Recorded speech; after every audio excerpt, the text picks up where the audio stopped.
Good morning, scholars. It is I, David, your mind mechanic. And on the morning rush today, I want to talk about a little thing that I call the rewind. Now, the rewind is something, it's an intervention that I teach people, and this is something that I've done for years myself. And what the rewind is it's a neat little tool, and again, something you have to practice every day, but it's a neat little tool to help you to gain a little bit more real-time awareness of what you're thinking and feeling in the moment.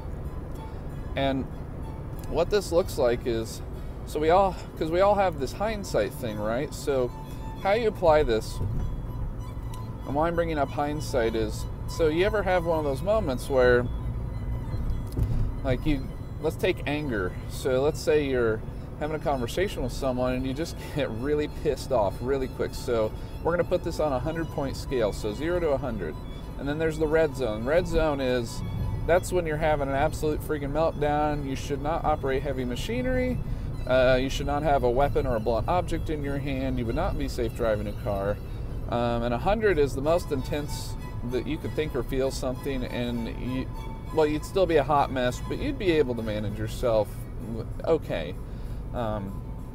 So we've got this 100-point scale. So we all do this hindsight thing, like I said. So what the rewind is we're going to add a little piece to the hindsight. And that's what this 100-point scale is for. So we all have those moments where we get angry. We might go from 0 to 100 or 0 to 80 or something like that. And all you're going to do is while you're doing the hindsight thing, so the hindsight is, oh crap, I screwed that up. I shouldn't have said that, or I wish I had done that a little differently. So the piece I'm going to add in here is we're going to scale this. So all I want you to do is find a high intensity point and a low intensity point. We're not looking for causes, we're not looking for triggers.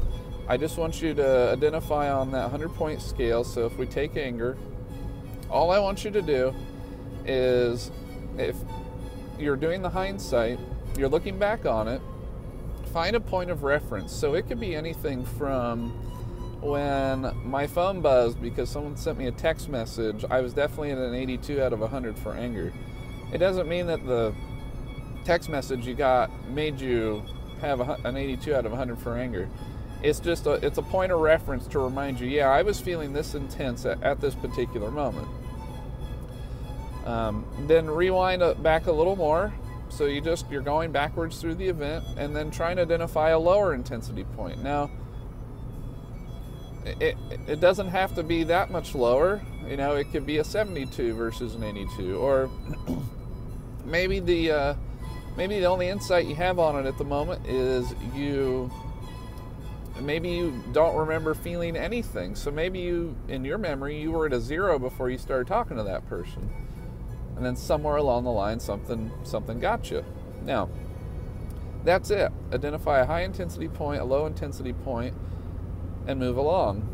Now, and I've already said this, but the question is, why are we doing this? Well, we all have these moments where we do something. A lot of times this is repetitive behavior, so we get stuck in this behavior where there's certain situations, certain scenarios, because we're not all snapping and going to 100 level anger or an 82. We're not all doing that all the time, and it's not every scenario or every person. And so we want to have more control. We want to have more real-time awareness, so that insight and awareness in the moment.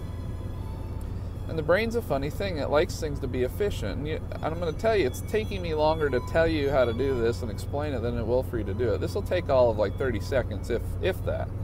But in brain terms, that's kind of slow. And the brain doesn't like, there's automatic parts of the brain that they want things to be efficient. We'll even make bad habits efficient. So what happens here is the brain likes to make this efficient by giving you the very thing that we're aiming to get, which is more real-time awareness. So more awareness and insight in the moment. A lot of people describe this as time slows down, or they have a slow motion moment, or I was ahead of myself, or I realized what was about to happen, and I at least was able to stop myself at a 50 before I hit an 82. So it's a pretty neat little tool. And I will say this, and I don't have a lot of these things in the field of psychology, which is to say, if I've yet to have anyone say that if they try this with any regularity, so if they tried at least once a week, a few times a week, I've yet to have anyone say that they got no benefit out of it, which is a pretty big deal in this field. We don't have a lot of really concrete things where we can say, hey, do this and you're going to have this happen. Some might argue that, but in terms of what I view as a very, not an immediate, but a fairly short-term result, in terms of it can happen rather quickly if you do it enough. A lot of this is repetition versus time and other things. So that's it. I would encourage everyone to give it a try.